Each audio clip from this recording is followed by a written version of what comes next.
ஆன்மீக தேடல் நிகழ்ச்சிக்கு உங்களை அன்புடன் வரவேற்கின்றேன். மீட்பரின் காவியம் பாகம் 200 பரிசேயர்களின் கேள்வி கணைகள் பாகம் 1 நிகழ்ச்சி பற்றி பார்க்கலாம். யோவான் நற்செய்தி அதிகாரம் 9 இறை வார்த்தைகள் 13 முதல் 16 வரை. நிகழ்ச்சிக்கு போகலாம். ஐவர் சிதோனியாவை பார்த்து, சரி சரி, எங்களோடு வா என்றார்கள். சிதோனியா அவர்களை பார்த்து, என்னை எங்கே அழைக்கிறீர்கள் என்று கேட்டான். ஐவர் சிதோனியாவை பார்த்து, பரிசேயர்களின் தலைவர்களிடம் என்றார்கள். சிதோனியா அவர்களை பார்த்து, ஏன், எனக்கும் அவர்களுக்கும் இடையே என்ன இருக்கிறது?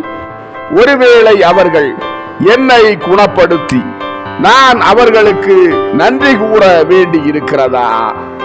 நான் பார்வையற்றவனாய் இருந்து பிச்சை எடுப்பதை வழக்கமாக கொண்டிருந்த போது அவர்களுடைய நாணயங்களில் ஒன்றை கூட என் கரங்கள் ஒருபோதும் உணர்ந்ததில்லை.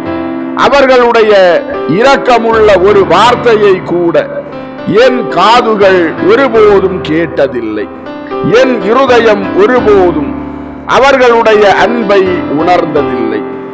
நான் அவர்களிடம் என்ன சொல்வேன்? பல வருடங்களாக பரிதாபத்திற்குரிய ஜென்மமாக இருந்த என்னை நேசித்து வந்திருக்கிற என் தந்தையும் தாயும் போக நான் நன்றி சொல்ல வேண்டியது ஒரே ஒருவருக்குத்தான்.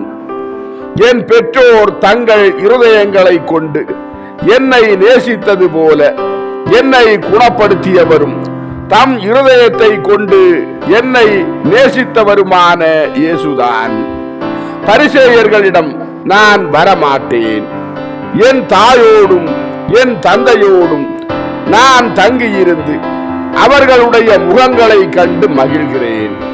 அதே வேளையில் நான் பிறந்து ஒளியை காணாதிருந்த எத்தனையோ இளந்தளிர் காலங்களுக்கு பிறகு புதிதாய் பிறந்துள்ள என் கண்களை கண்டு அவர்கள் ஆனந்திக்கிறார்கள் என்றான். ஐவர் சிதோனியாவை பார்த்து, பிதற்றுவதை நிறுத்து, எங்கள் பின்னால் வா என்றார்கள். சிதோனியா அவர்களை பார்த்து, முடியாது, நான் வரமாட்டேன். என் நிர்பாக்கியத்தினால் மன சோர்வு அடைந்திருந்த என் தாயின் ஒரு கண்ணீர் துளியை அல்லது வேலையால் களைத்து போன என் தந்தையின் ஒரு வியர்வை துளியை நீங்கள் எப்போதாவது துடைத்திருக்கிறீர்களா? இப்போது என்னுடைய தற்போதைய தோற்றத்தை கொண்டு என்னால் அதை செய்ய முடியும். நான் அவர்களை விட்டுவிட்டு உங்கள் பின்னால் வந்துவிட வேண்டுமா என்று கேட்டான். ஐவர் சிதோனியாவை பார்த்து, நீ வரும்படி உத்தரவு இடுகிறோம். உத்தரவுகள் உன்னால் அல்ல, மாறாக கோவிலாலும் மக்களின் மூப்பர்களாலும் தரப்படுபவை. நாங்கள் உனக்கு உத்தரவிடுகிறோம் என்பதை நீ நினைவில் கொள்ள முடியாத அளவுக்கு குணமாக்கப்பட்டிருப்பதன் அகங்காரம் உன் மனத்தை மழுங்கடிக்கிறது என்றால் உனக்கு நாங்கள் மறுபடியும் நினைவுபடுத்துகிறோம். வா, எங்களை தொடர்ந்து வா என்றார்கள். சிதோனியா அவர்களை பார்த்து, நான் எதற்காக உங்களோடு வர வேண்டும்? என்னிடம் உங்களுக்கு என்ன வேண்டும் என்று கேட்டான். ஐவர் சிதோனியாவை பார்த்து, நடந்ததை பற்றி நீ சாட்சியம் தர வேண்டும் என்று நாங்கள் விரும்புகிறோம். இது ஓய்வு நாள். இந்த காரியம் ஓய்வு நாள் என்று நிறைவேற்றப்பட்டிருக்கிறது. இது ஒரு பாவமாக பதிவு செய்யப்பட வேண்டும். உன்னுடையவும் அந்த சாத்தானுடையவும் பாவம் என்றார்கள். சிதோனியா அவர்களை பார்த்து, நீங்கள் தான் சாத்தான்கள், நீங்கள் தான் பாவிகள். நான் வந்து எனக்கு உதவி செய்தவருக்கு எதிராக சாட்சியம் தர வேண்டுமா? நீங்கள் குடிவெறியில் இருக்க வேண்டும். நான் ஆண்டவரை வாழ்த்துவதற்காக கோவிலுக்கு வருவேன், வேறு எதற்காகவும் இல்லை. பல ஆண்டுகளாக அந்த இருட்டில் நான் இருந்திருக்கிறேன். என் மூடிய கண்ணிமைகள் என் கண்களை மட்டுமே மறைத்தன. என் அறிவு கடவுளின் வரப்பிரசாதத்தால் எப்போதும் போல ஒளியை கண்டு கொண்டிருந்தது. இஸ்ராயேலில் உள்ள ஒரே ஒரு பரிசுத்தருக்கு நான் தீங்கு செய்ய கூடாது என்று அந்த அறிவு எனக்கு சொல்கிறது என்றான். ஐவர் சிதோனியாவை பார்த்து, மனிதா போதும், நீதிபதிகளை எதிர்ப்பவர்களுக்கு தண்டனைகள் உண்டு என்பது உனக்கு தெரியாதா என்று கேட்டார்கள்.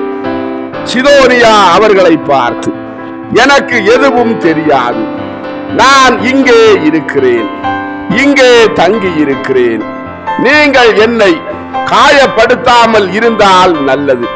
ஓபேல் முழுவதும் என் பக்கம் இருக்கிறது என்பதை நீங்களே பார்க்கலாம் என்றான். மக்கள் கூட்டம் அந்த ஐவரையும் பார்த்து, ஆம், அவனை தனியே விடுங்கள், குள்ள நரிகளே, அவன் கடவுளால் பாதுகாக்கப்படுகிறான், அவனை தொடாதீர்கள். கடவுள் ஏழைகளோடு இருக்கிறார், கடவுள் எங்களோடு இருக்கிறார். அநியாய ஆதாயம் தேடுகிறவர்களே, வெளிவேடக்காரர்களே என்று சொல்லி மக்கள் கூட்டத்தினர் அவர்களை மிரட்டினார்கள். தொடர்ந்து, இரட்சகரை நீங்கள் நோகடிப்பீர்கள் என்றால் கேடு உங்களை சூழக் கடவது. ஏழைகளின் நண்பர் அவர், மும்மடங்கு பரிசுத்தரான மெசையா, உங்களுக்கு ஐயோ கேடு. ஏரோதினுடைய அல்லது பிரதானிகளுடைய கடும் கோபத்திற்கு நாங்கள் பயப்படவில்லை, உங்கள் முடிவிற்கும் நாங்கள் அஞ்சவில்லை. பல்லில்லாத கிழட்டு கழுதை புலிகளே, மழுங்கிய நகங்கள் உள்ள குள்ள நரிகளே, பயனற்ற அகம்பாவம் பிடித்தவர்களே, ரோமை கிளர்ச்சியாளர்களை விரும்புவதில்லை. ராபி சமாதானம் உள்ளவர் என்பதால் அது அவரை ஒடுக்கவில்லை. ஆனால் ரோமை உங்களை அறிந்திருக்கிறது.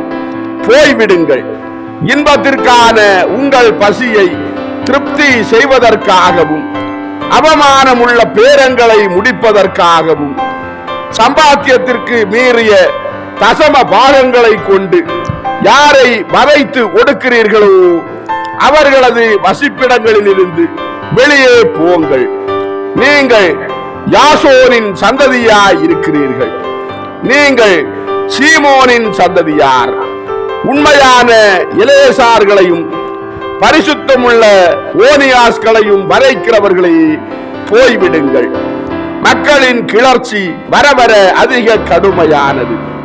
இதுவரை நடந்ததையெல்லாம் கவனமாக பார்த்து கொண்டிருந்த அரிமத்தியா ஊர் சூசை ஒரு குட்டை சுவர் மீது ஏறி நின்று, அமைதி மக்களே, மூப்பனாகிய சூசைக்கு செவி கொடுங்கள் என்று கத்தினார். பலரும் சத்தம் வந்த திசையை பார்த்தார்கள். அவர்கள் சூசையை கண்டதும் மகிழ்ச்சியோடு ஆரவாரம் செய்து, மூப்பரான சூசை இங்கு இருக்கிறார், சூசை நீடூழி வாழ்க, நீதிமானுக்கு சமாதானமும் நீடிய வாழ்வும் உண்டாகுக, ஏழைகளின் உபகாரிக்கு சமாதானமும் ஆசீர்வாதங்களும் உண்டாக கடவது. அமைதி, சூசை பேச போகிறார், அமைதி என்றார்கள். சூசை மக்களை பார்த்து, எருசலேம் மக்களே, ஓபேல் மனிதர்களே, சந்தேகத்தாலும் கோபத்தாலும் குருடாக்கப்பட உங்களையே நீங்கள் ஏன் அனுமதிக்கிறீர்கள்? நம் முன்னோர்களின் சட்டங்களுக்கு நீங்கள் எப்போதுமே பிரமாணிக்க உள்ளவர்களாக இருந்து வந்திருக்கிறீர்கள் என்பதால் இப்போது இந்த மரியாதை குறைவும் வழக்கங்களை மீறுதலும் எதற்காக? நீங்கள் எதற்கு பயப்படுகிறீர்கள்? ஒருவேளை கோவில் தான் பெற்றுக்கொண்டதை திருப்பி தராத மோலேக் பொய் தெய்வமாய் இருக்கிறது என்று நினைக்கிறீர்களோ? உங்கள் நீதிபதிகள் எல்லோரும் பார்வையற்றவர்கள், உங்கள் இந்த நண்பனை விட அதிக பார்வையற்றவர்கள். அவர்கள் தங்கள் இருதயங்களில் பார்வையற்றவர்களாயும் நீதிக்கு செவிடர்களாயும் இருக்கிறார்கள் என்று பயப்படுகிறீர்களோ? புதுமையான நிகழ்ச்சிகள் நடக்கும் போது இஸ்ராயேலின் கால வரிசை குறிப்புகளுக்கு பொறுப்பானவர்களால் அது சரிபார்க்கப்பட்டு எழுதப்பட்டு பாதுகாக்கப்படுவது நம் வழக்கம் அல்லவா? ஆகவே நீங்கள் நேசிக்கிற ராபியை மகிமைப்படுத்துவதற்காகவும் கூட அற்புதமாக குணமாக்கப்பட்ட மனிதன் கோவிலிற்கு சென்று அவர் நிறைவேற்றிய இந்த செயலுக்கு சான்று பகர அவனை அனுமதியுங்கள். நீங்கள் இன்னும் தயங்குகிறீர்களா? நல்லது. சிதோனியாவுக்கு எந்த தீங்கும் நிகழாது என்பதற்கு நான் பிணையாக நிற்கிறேன். மேலும் நான் பொய் சொல்வதில்லை என்பது உங்களுக்கு தெரியும். எனக்கு பிரியமான ஒரு மகனை போல நானே அவனை அழைத்து செல்வேன். அதன்பின் நானே அவனை திரும்ப கூட்டி வருவேன். என்னை நம்புங்கள். உங்கள் தலைவர்களுக்கு எதிராக கலகம் செய்வதன் மூலம் இந்த ஓய்வு நாளை பாவத்தின் நாளாக மாற்றாதீர்கள் என்றார். மக்கள் தங்களுக்குள், அவர் சொல்வது சரிதான், நாம் இதை செய்யக்கூடாது, நாம் அவரை நம்பலாம், அவர் ஒரு நீதிமான், அவருடைய குரல் ஆலோசனை சங்கத்தின் நல்ல தீர்மானங்களில் எப்போதும் செல்வாக்கோடு ஒலித்திருக்கிறது.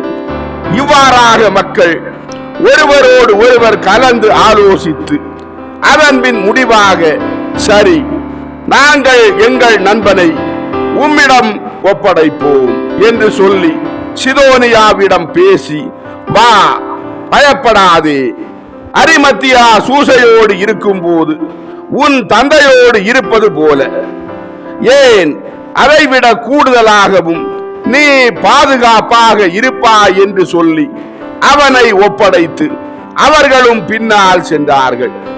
அவர்கள் மத்தியில் உள்ள தெருக்களை அநேக மக்களின் கவனத்தை ஈர்த்தபடி கடந்த பிறகு கோவிலை அடைந்தார்கள். கவனம் ஈர்க்கப்பட்ட மக்கள் ஒருவருக்கொருவர் சிதோனியாவை சுட்டிக்காட்டி, வழக்கமாக பிச்சை எடுத்துக் கொண்டிருந்த பார்வையற்றவன் அவன், இப்போதோ அவனுக்கு கண்கள் இருக்கின்றன என்றார்கள். ஒருவன் இன்னொருவனை பார்த்து, ஒருவேளை அவனை போன்ற ஒருவனாக இவன் இருக்கலாம் என்றான். வேறொருவன் அவனை பார்த்து, இல்லை, இது நிச்சயமாக அதே மனிதன்தான். அவர்கள் அவனை கோவிலிற்கு கூட்டி செல்கிறார்கள், நாம் போய் பார்ப்போம் என்றான். சூசை சிதோனியாவை மண்டபத்திற்குள் கூட்டி சென்றார். அது ஆலோசனை சங்கம் அல்ல. அங்கே அநேக பரிசேயர்களும் சட்ட வல்லுநர்களும் இருந்தார்கள். 5 முக்கியஸ்தர்களும் பின்னால் சென்றார்கள். ஆனால் ஓபேலின் பொதுமக்கள் பின்னால் உள்ள முற்றத்திற்குள் தள்ளப்பட்டார்கள். சூசை சங்கத்தினரை பார்த்து, இவன்தான் அந்த மனிதன், நானே இவனை இங்கே கூட்டி வந்திருக்கிறேன். ஏனென்றால் ராபியை அவன் சந்தித்த போதும் அவன் குணமான போதும் பிறர் கண்ணில் படாத விதத்தில் நான் அங்கிருந்தேன். ஆகவே ராபியை பொறுத்தவரையில் இது முழுவதும் தற்செயலாக நடந்தது என்று நான் உங்களுக்கு கூற முடியும். இந்த மனிதன் ராபி இருந்த இடத்திற்கு போக உங்களுக்கு நன்கு தெரிந்த கெரியோத்தின் யூதாசால் வழிநடத்தப்பட்டான் அல்லது அழைக்கப்பட்டான். இதை நீங்களே இவன் பேச கேட்பீர்கள். இந்த புதுமையை செய்யும்படி நாசரேத்தூர் இயேசுவை யூதாஸ் எப்படி தூண்டினார் என்பதை நான் கேட்டேன். என்னோடு இருந்த இந்த இருவரும் கூட அதை கேட்டார்கள். தண்டிக்கப்பட வேண்டிய ஒரு மனிதன் இருக்கிறான் என்றால் அது இந்த பார்வையற்றவனோ அல்லது ராபியோ அல்ல, மாறாக கெரியோத்தை சேர்ந்த மனிதன் யூதாஸ் தான். நான் நினைப்பதை சொல்வதில் நான் பொய் சொல்கிறேனா என்பதை கடவுள் பார்க்கிறார். நடந்த நிகழ்ச்சிக்கு யூதாஸ் மட்டுமே பொறுப்பானவர். ஏனென்றால் அவர்தான் வேண்டும் என்று கடுமையாக முயற்சி செய்து இச்செயலை தூண்டினார். இதுவே என் அறிக்கை என்றார். சங்கத்தினர் சூசையை பார்த்து, நீர் சொன்னது ராபியின் குற்றத்தை நீக்கி விடாது, அவருடைய சீடர்களில் ஒருவன் பாவம் செய்கிறான் என்றாலும் கூட குரு பாவம் கட்டிக்கொள்ள கூடாது. ஒரு ஓய்வு நாளில் இந்த மனிதனை குணப்படுத்தியதன் மூலம் அவர் பாவம் செய்திருக்கிறார். அவர் ஒரு உடல் பிரயாசையான வேலையை செய்திருக்கிறார் என்றார்கள். சூசை சங்கத்தினர்களை பார்த்து, நிலத்தில் உமிழ்வது ஒரு உடல் பிரயாசையான வேலை அல்ல, மற்றொருவரின் கண்களை தொடுவதும் உடல் பிரயாசையான வேலை அல்ல. நானும் இந்த மனிதனை தொடுகிறேன், ஆனாலும் கூட நான் பாவம் செய்து கொண்டிருக்கிறேன் என்று நினைக்கவில்லை என்றார். சங்கத்தினர்கள் சூசையை பார்த்து, அவர் ஓய்வு நாள் என்று ஒரு புதுமை செய்திருக்கிறார், அதனால்தான் அவர் பாவம் கட்டிக்கொண்டார் என்றார்கள். சூசை சங்கத்தினர்களை பார்த்து, ஓய்வு நாளை ஒரு புதுமையை கொண்டு மகிமைப்படுத்துவது கடவுளின் வரப்பிரசாதமும் அவருடைய தாராளத்தின் அடையாளமுமாக இருக்கிறது. அது அவரது நாள். தன் வல்லமையை பிரகாசமாக ஜொலிக்க செய்கிற ஒரு புதுமையோடு அதை கொண்டாட சர்வ வல்லவரால் முடியாதா என்று கேட்டார். சங்கத்தினர்கள் சூசையை பார்த்து, நாங்கள் இங்கே நீர் பேசுவதை கேட்பதற்காக இருக்கவில்லை, நீர் குற்றம் சாட்டப்படவில்லை, இந்த மனிதனை நாங்கள் விசாரிக்க விரும்புகிறோம். சிதோனியாவை பார்த்து, பதில் சொல்ல வேண்டியது உன் கடமை. எப்படி நீ கண் பார்வையை பெற்றுக்கொண்டாய் என்று கேட்டார்கள். சிதோனியா சங்கத்தினர்களை பார்த்து, அதை நான் விளக்கி சொல்லிவிட்டேன். அந்த ஐவரையும் சுட்டிக்காட்டி, இந்த மனிதர்கள் நான் சொன்னதை கேட்டார்கள் என்று சொல்லி, அதன் பின் அந்த இயேசுவின் சீடர் என்னிடம் நேற்று வந்து, வா, நீ குணமடையும்படி நான் செய்வேன் என்று சொன்னார். நானும் சென்றேன். கொஞ்சம் சேறு என் கண்ணில் பூசப்படுவதை நான் உணர்ந்தேன். சிலோவாம் குளத்திற்கு போய் என்னை கழுவி கொள்ளும்படி என்னிடம் சொன்ன ஓர் குரலை நான் கேட்டேன், அதை செய்தேன், இப்போது காண்கிறேன் என்றான். சங்கத்தினர்கள் சிதோனியாவை பார்த்து, யார் உன்னை குணமாக்கியது என்று உனக்கு தெரியுமா என்று கேட்டார்கள். சிதோனியா சங்கத்தினர்களை பார்த்து, நிச்சயமாக தெரியும், இயேசுதான் குணப்படுத்தினார் என்று நான் தான் உங்களுக்கு சொன்னேனே என்றான். சங்கத்தினர்கள் சிதோனியாவை பார்த்து, இயேசு யார் என்று உனக்கு துல்லியமாக தெரியுமா என்று கேட்டார்கள். சிதோனியா சங்கத்தினர்களை பார்த்து, எனக்கு எதுவும் தெரியாது, நான் ஏழை, அறியாதவன், கொஞ்ச நேரத்துக்கு முன்பு வரை நான் பார்வையற்றவனாய் இருந்தேன், அது எனக்கு தெரியும். அவர் என்னை குணமாக்கினார் என்பதும் எனக்கு தெரியும். அதை செய்ய அவரால் முடிந்தது என்றால் கடவுள் நிச்சயமாக அவரோடு இருக்கிறார் என்றான். சங்கத்தினர்களில் சிலர் சிதோனியாவை பார்த்து, தெய்வ தூஷணம் சொல்லாதே, ஓய்வு நாளை கடைபிடிக்காதவர்களோடு கடவுள் இருக்க முடியாது என்று கத்தினார்கள். சூசையும் பரிசேயர்களான எலெயாசார், பரிசேயரான அருளப்பர், ஜோவாக்கீம் ஆகியோர்கள் சங்கத்தினர்களை பார்த்து, ஒரு பாவியால் இத்தகைய அற்புதங்களை செய்யவும் முடியாது என்றார்கள். சங்கத்தினர்கள் அவர்களை பார்த்து, அந்த பேய் பிடித்த மனிதனால் நீங்களும் கெடுக்கப்பட்டு விட்டீர்களா என்று கேட்டார்கள். இதன் தொடர்ச்சியை பரிசேயர்களின் கேள்வி கணைகள் பாகம் 2 என்று அடுத்த நிகழ்ச்சியாக பதிவிடுவோம். அன்பார்ந்தவர்களே, ஆன்மீக தேடல் மீட்பரின் காவியம் பாகம் 200 பரிசேயர்களின் கேள்வி கணைகள் பாகம் 1 நிகழ்ச்சி இதோடு நிறைவடைந்தது. அடுத்த நிகழ்ச்சியில் உங்களை சந்திக்கும் வரை உங்களிடமிருந்து விடைபெறும் உங்கள் ஜான் பிரிட்டோ. ஆன்மீக தேடல் தொடரும். நன்றி.